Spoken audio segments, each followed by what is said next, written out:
napansin ko yung closeness niyo ni Denise nung nakatira pa siya dito. Umamin ka nga sa akin, Edward. Siya bang naging kapalit ko habang wala ako? Grabe na yung pagka-concern mo kay Edward, ha? In love ka, no? Anong ginawa mo para mapalapit sa asawa ko? Nilandi mo ba siya gabi-gabi? Alam mo, takang-taka nga ako kasi ako tong dancer sa club. Pero mukhang mas magaling ka pa sa akin sa mga bagay na yan. Magpakidnap na rin kaya ako para matuto ako manlandi. Tama na! Walang iya ka. Ano yung sinabi mo? Bad trip naman, oh. Di ba sabi ko sa'yo, linisin mo yung kwarto ko? Ryan, hindi ko alam na kaya mo palang pagalitan nito si Marisa. Hindi mo na dapat pinag-iisip yung mga katulong na yan. Huwag ka na nakikialam dyan kay Edward. Hindi mo kilala si Cathy. Hindi mo alam kung anong klase siyang babae. Isa lang nasabi ko. Tigilan mo na siya. Ayoko mapahama ka.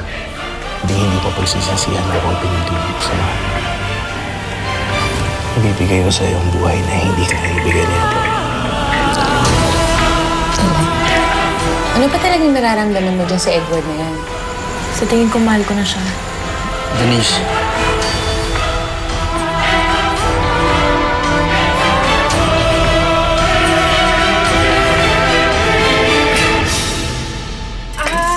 Denise. Kanina ka pa ba dyan? Hindi, napadaan lang ako dito kasi nahanap ko si Cathy tsaka si Gabi, nahanap ko din eh. Pero, okay mag-alala. Alis na rin ako dito. Hindi na, sige na. Upo ka muna. Kukuha akong kape at wait lang. Sige, uminom ka muna ng kape, ha?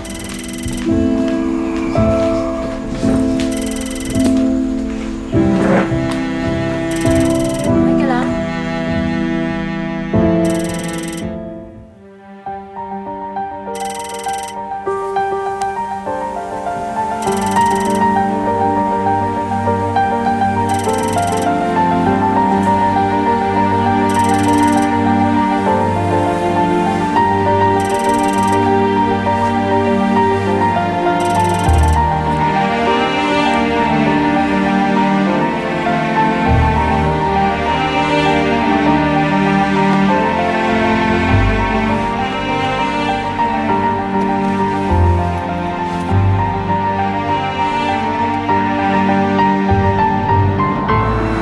Telepono ko.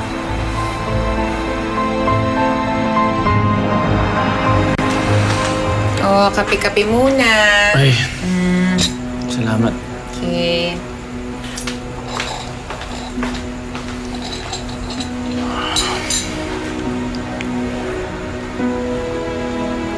Denise. Talagang sinadya kita dito. Gusto kong humingi ng tawad sa'yo sa nangyari kanina. Pagpasensya mo na si Cathy. Hayaan mo na yun, tapos na yun. Hindi ko pa rin mahanap si Cathy hanggang ngayon. Hindi siya sumasagot sa mga tawag ko. Hindi ako mapakali. Nag-aalala ako kasi alam ko nandiyan pa rin si Gabi.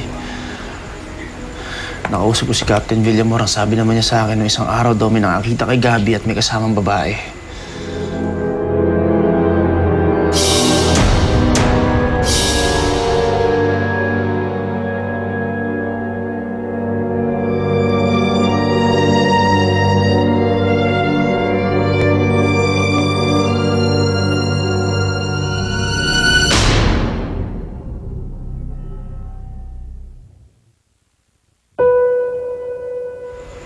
Nasabi niya ba sa'yo kung sino yung babae? Hindi. Sabi nung informant, masyado raw mabilis yung pangyayari.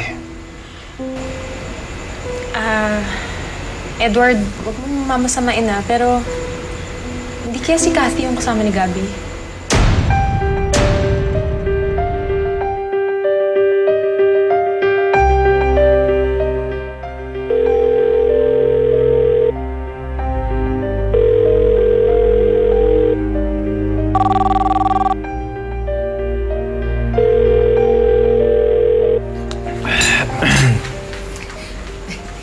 Edward, excuse me, ha? Denise. Sandali, mabalik ako. Denise, emergency. Bakit? Kay Manny tong telepono. Tingin ko naiwan niya kanina. Oh.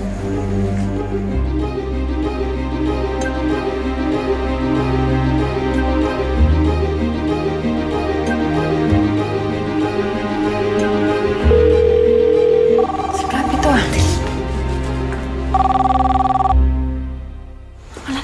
Ade. Hello, Manny. Manny, si Cathy to. Bakit hindi ka sumasagot? Ang sabi ko, magkita tayo.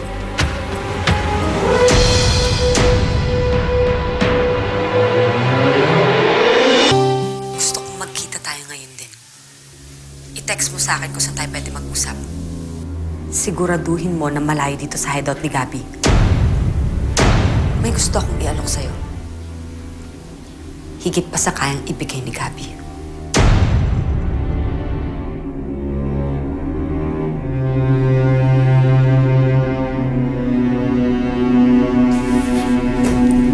Anong ginagawa mo dito? Di ba nag-text ka sa akin kung saan tayo magkikita? Ang sabi mo, hindi mo ako marinig sa phone kaya nag-text ka na lang. Hindi kita matitext. Hindi ko makita telepono ko. Nawawala.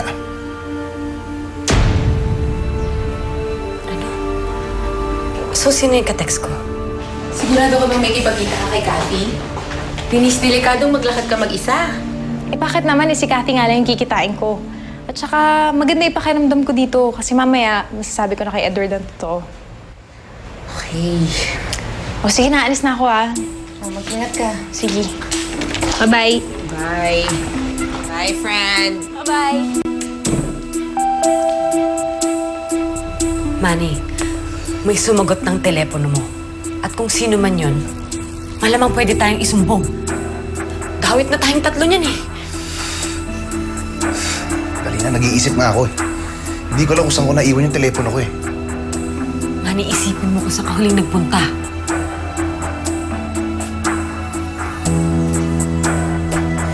Alam mo na kung sino may hawak ng telepono ko. Si Denise. Siya ang ka-text mo.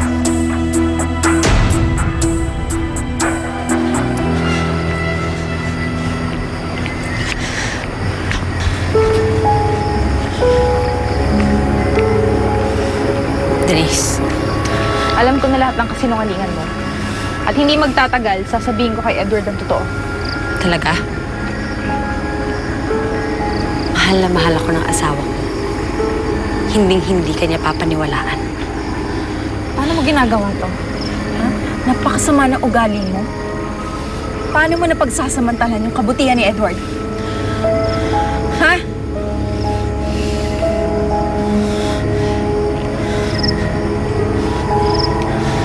Ano nangyayari sa'yo, Cathy? Cathy, dadaling kita sa ospital. Bitawan mo ako! Alam ko na kung sino may hawak ng telepono ko. Si Denise. Siya ang ka-text mo.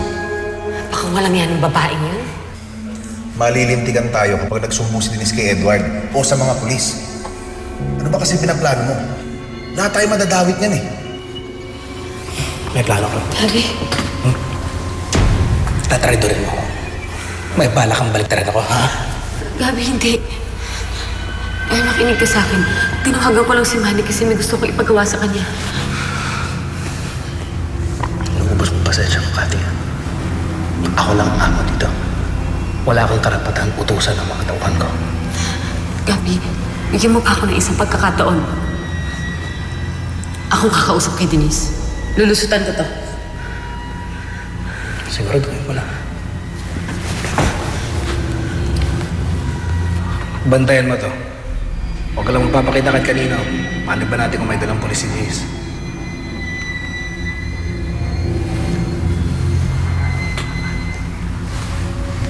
Hello, Edward. Si Denise, ginugulo niya ako. Tutulungan lang kita. Bitawan mo ako, Denise! Bitawan mo ako, sabi! Edward! Na, dadaling kita sa ospital. Tama na, Denise! Maawa ka naman sa baby ko! Cathy! Edward! Ano nangyari? Edward! Si Denise! Ha? Sinaktan niya ako. Gusto niya mawala yung baby natin.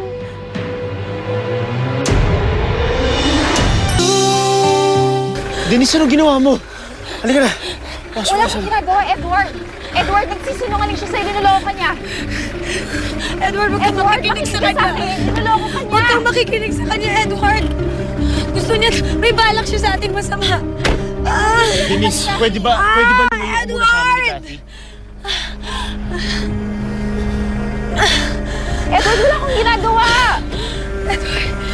Edward, makinig ka naman sa akin, oh! Edward! Denise, lumayo ka na sa amin.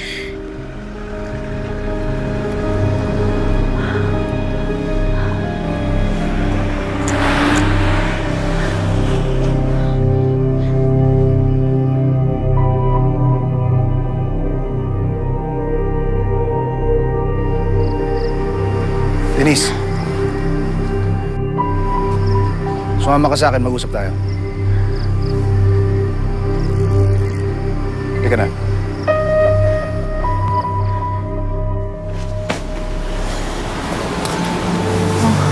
Pinapayos ng mami mo ang kwarto na to. Totoo bang lilipat na dito si Ma'am Cathy? Hindi naman sa ayaw kong makasama si Ate Cathy. Pero wag naman sana silang bumalik dito. Bakit naman? May sarili lang buhay si ate ko. Magkakaanak na nga sila ni Kuya Edward eh. Tama lang siguro na magsolo na sila. Kasi pag nandito lang sila, palagi silang pakikialaman ni Mami. Tsaka, kahit na simpleng buhay lang yung kaya ibigay ni Kuya Edward sa ate ko, hindi naman mahalaga yun eh. Ang mahalaga, nagmamahalan sila. Kaya dapat, pagmahal mo, paglaban mo. Ryan, nakakatawa ka naman. Kung makapagsalita ka, parang kaya mo magmahal ng mahirap ah. Noon, akala ko imposible mangyari yun. Pero iba na ngayon eh.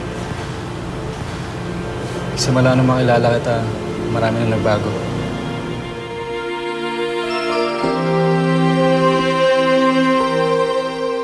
Dok, kamusta na po ang baby namin ni Cathy?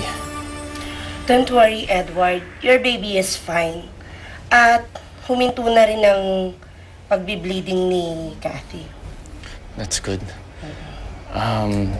Doc, anong nga pala result ng ultrasound? Ilang months na ba talaga ang baby namin?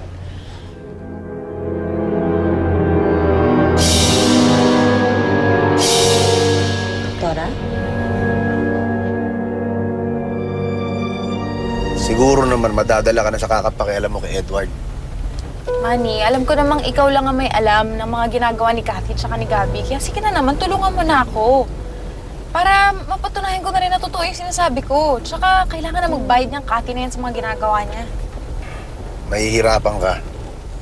Alam mo, hanggat mahal ni Edward si Cathy, hindi mo kayang baliin ang pagtingin niya doon. O, di sige ako na lang gagawa ng paraan. Baba mo na lang ako dyan. Mihigil ka nga. Alam mo, nakakalata na ako ah. May gusto ka ba talaga kay Edward? Hindi, ano ka ba?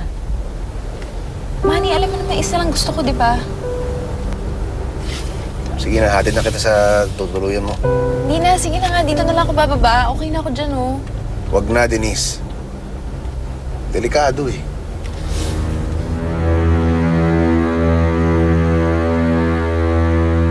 Doc, Cathy, Edward, I am very sorry. Nagkamali ako sa last calculation ko. But based on Cathy's LMP, 2 months pa lang talaga yung baby. At yun din yung lumabas na result sa ultrasound. kita mo na.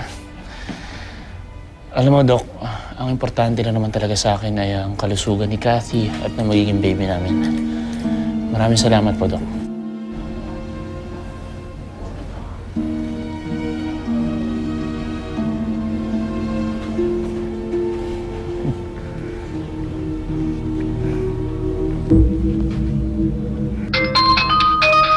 Hello? Oh, Edward. La, nasa ospital po kami ni Cathy ngayon. May nangyari sa kanya pero okay na lagay niya ngayon. Ha? Bakit ano nangyari kay Cathy? Tsaka ako na lang po ikukwento sa inyo pag nakita tayo. Mahabang kwento po eh.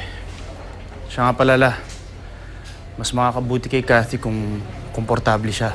Kaya paglabas namin ng ospital, iuwi ko na siya dun sa dati naming bahay o kaya naman sa bahay ng mga magulang niya.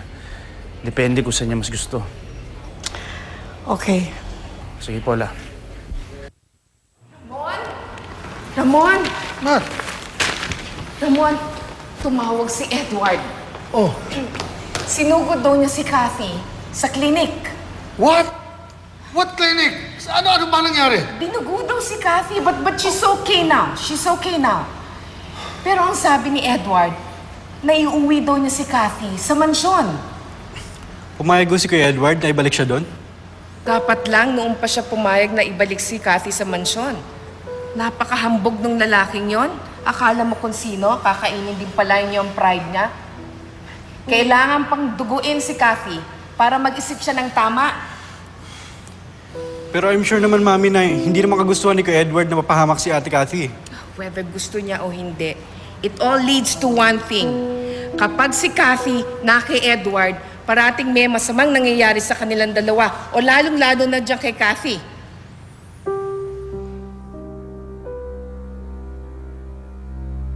Hello, La. Opo, nandito na po ako sa ospital na sinabi niyo. Opo, sige po. Salamat. Hello. Ginawa ko na ang lahat ng sinabi niyo ni Kathy. Oo. Walang kaalam-alam si Edward na hindi siya ang ama ng bata.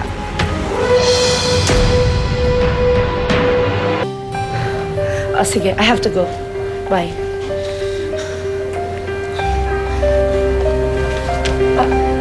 Sorry.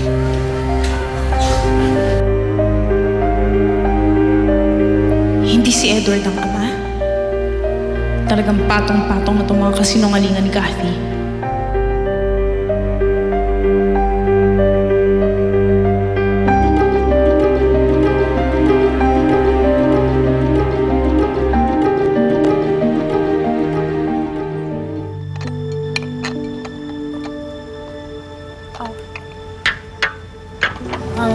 Kanina ka pa tahimik ah. Naninibago ko sa'yo, Ryan. Isip ko lang kasi si Ate Kathy at si Kuya Edward. Kasi they used to be happy pero parang ngayon ang dami nangyayari sa kanilang masama. Alam mo, Ryan, kapag nanganak na si Ate Kathy mo, babalik din sa dati ang lahat. Magiging masaya na sila. Kasi may darating na isang anghel sa buhay nila eh. Ganun naman talaga yun eh. May pinadadala ang Diyos na tao sa ating buhay para magbigay ng kulay at inspirasyon sa atin. Risa, you know what? I really like you. Ikaw yung nagbibigay ng kulay sa mundo ko.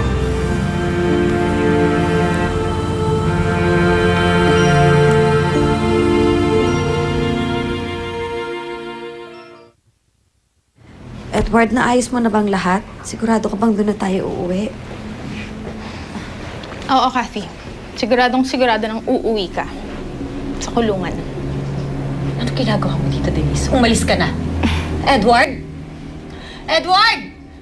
Edward! Sige pa, magsisigaw ka pa. Tawagin mo si Edward kasi siya talagang hinahanap ko.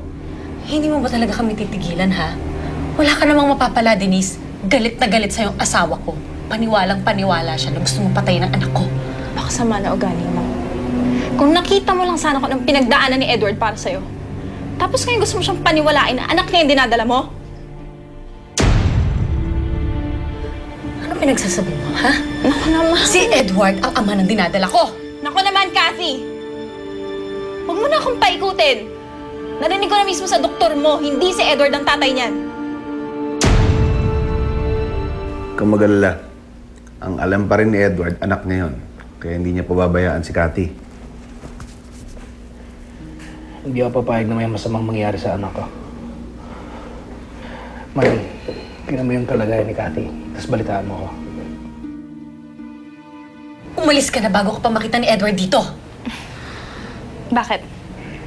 Natatakot ka na? Ha? Hindi ko alam Natatakot ka? sinasabi mo. Natatakot ka kasi baka malaman ni Edward ang totoo. Sinasabi mo, Denise! Ano? Hindi mo alam? O pero siguro alam mo naman kung sino ang ama ng dinadala mo. Ha? Si Gabi ba? Alam mo, hindi naman ako nagtataka eh. Di ba may relasyon kayo ni Gabi? Si Gabi ang ama ng batang yan.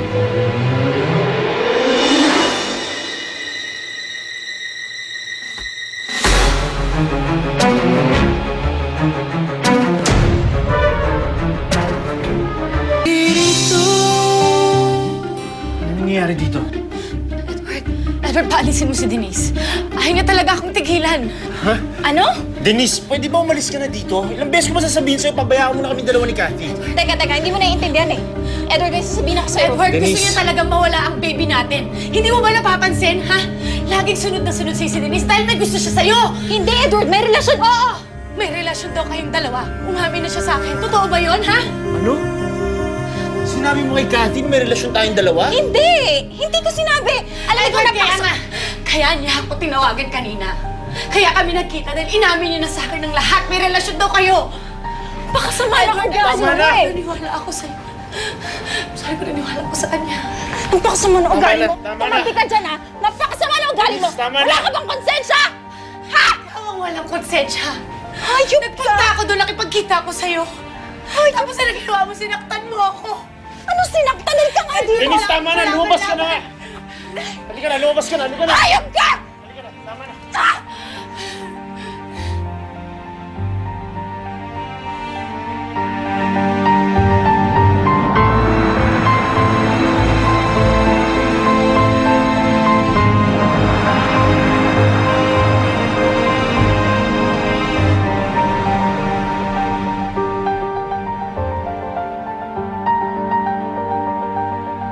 Teka, babalik Denise, ako. Denise, tama na! Ano ba? Hindi mo ako kailangan ka Denise! Ano di ba? Pabayaan mo na kami! Ano ba? Makinig ka muna sa akin.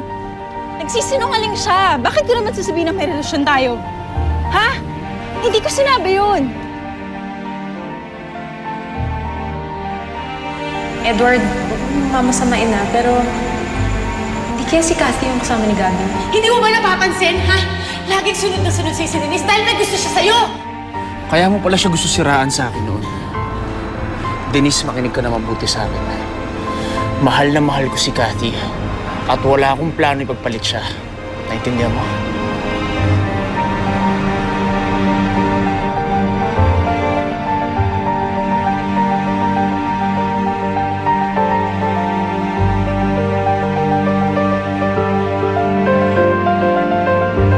Hindi niya man lang ako pinayagang magpaliwanag. Ikaw pa talaga binaliktad ni Kathy. Ibang klase talaga kamandag ng babaeng yan. Hindi ka ba natatakot? Makabalikan ka niya. Masyado na tong delikado. Tigilan mo na to.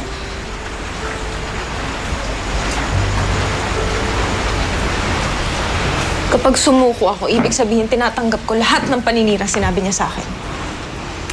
Kapag sumuko ako, ibig sabihin pinabayaan ko na lang masira yung buhay ni Edward. Hindi ko pwede gawin yun. Alam ko kung ano yung totoong nangyari, Ligaya. At panghahawakan ko yun.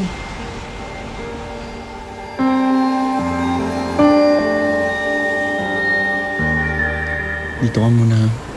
Baba muna ako. Ayusin ko na yung pagkain mo. Edward, salamat at hindi mo pinaniwalaan si Denise.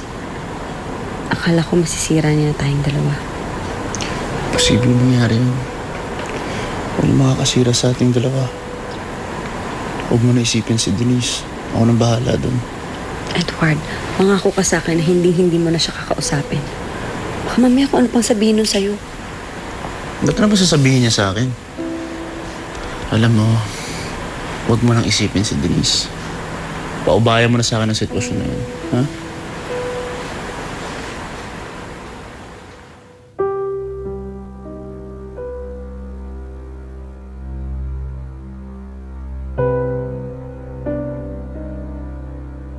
Kakainis naman kasi ito si Manny. Ayaw pa sabihin sa akin yung nalalaman niya eh.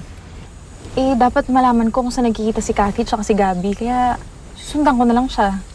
Even, nakakatakot naman tong ginagawa natin. Hindi ko nga alam bakit mo ako nakumbinsing pumunta dito eh. Kaya lang hindi naman kita pwedeng pabayaan mag-isa. Eh, teka nga. Paano kung matagal lang hindi umuwi dyan si Manny? Ugatin tayo dito. Di basta hayaan mo na. Pag may nakita na lang tayo na may nangyayari na, tsaka pag sigurado na tayo, di tsaka tayo nangihingi ng tulong. Basta dito muna tayo. Okay lang yan.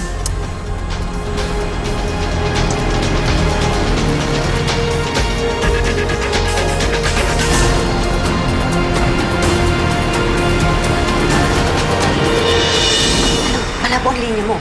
Basta alam mo na ang plano ha. Siguraduhin mong hindi ka papalpak. Mamaya mahuli pa ako ni Edward.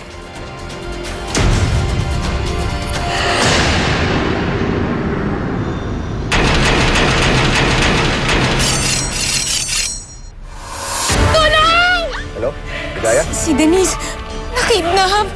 Ano? Para si Denise. Hindi ko alam, malay ko. Ikaw lang yung motibo para ipakita siya. Asan siya? Paano kung nalaman ni Manny? Ano ba kung pwede niyang gawin sa atin? Manny! Ano ba? Edward! Susunod! Hinukot ni Manny si Cathy. Ano? Don't worry, Edward. Meron na akong mga tao naghahanap kay Manny at kay Gabby. At kung mahuli si Manny, sakaling siya makakapagturo kung nasan si Gabby. Tapos ka na, Denise. Si Gabby naman. Cathy?